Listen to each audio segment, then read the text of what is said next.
Yo, what's going on, YouTube family? Recently, I spoke to a chief design officer who's been in the design industry for 20 plus years, and he gave me some really sound advice on how I can plan out the next stages of my career.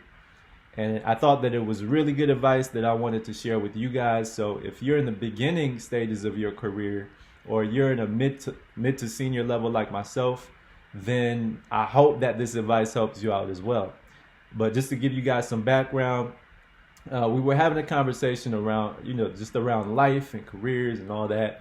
And I told him that I'm somebody who loves the craftsmanship of design. I love taking an idea from the inception phase to wireframing, prototyping, and coding it to bringing it to life. I love to just, I feel like that's a spiritual process for me, because I think ideas come from above, right? But in the back of my mind, I've always had this feeling that I want to be a VP of design or a chief design officer like himself, or somebody who's in that kind of leadership role in design.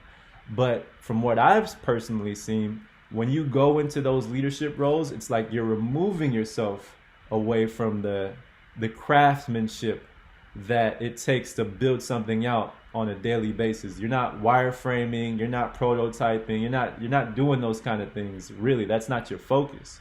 So I just wanted to get his opinion on that. And he told me, this is the advice that he gave me.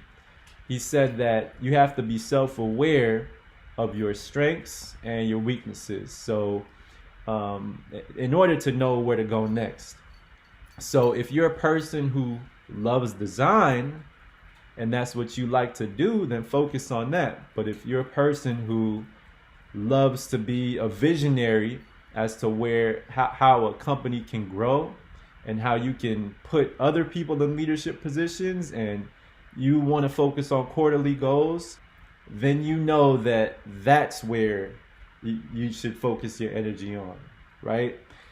And to me, this was like, it's common sense, but it was just mind-blowing to hear it from somebody else. I don't know why, but UX design, oftentimes when people come into it, they think that they have to focus on drawing and sketching and, being a good artist. There are so many different paths that you can take in design, and I'll talk about that in another video.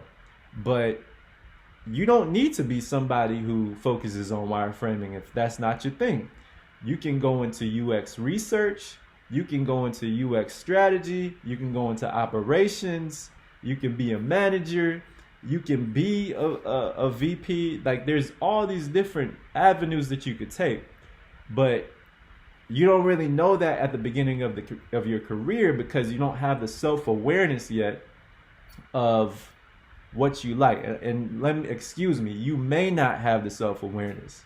Maybe you did something in another career that you could bring, and you have that self-awareness. But most people like myself, they don't, because they're not educated or well versed enough to know which paths you could take yet, right? And you don't know that until you try things out.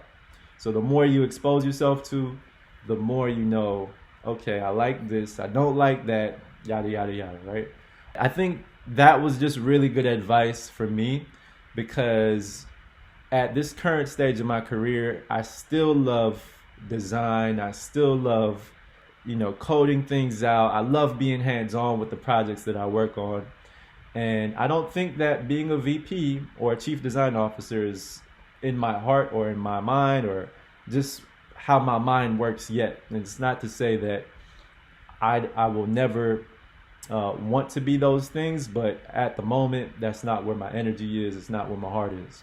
So, what I hope that you take from this is that if you're in the beginning stage of your career and you don't know which direction you want to go in yet, then start exposing yourself to doing those different things. If you don't know if you want to get into UX research, focus on a project where you do UX research. If you don't know if you want to be a UX designer, just do a self-initiated project and start to expose your mind to the ideas and the concepts of UX design, and what those people do on a day-to-day basis. I'll make a video on the different paths you could take at another time, because UX operations and strategy, those are recent fields that I've heard about.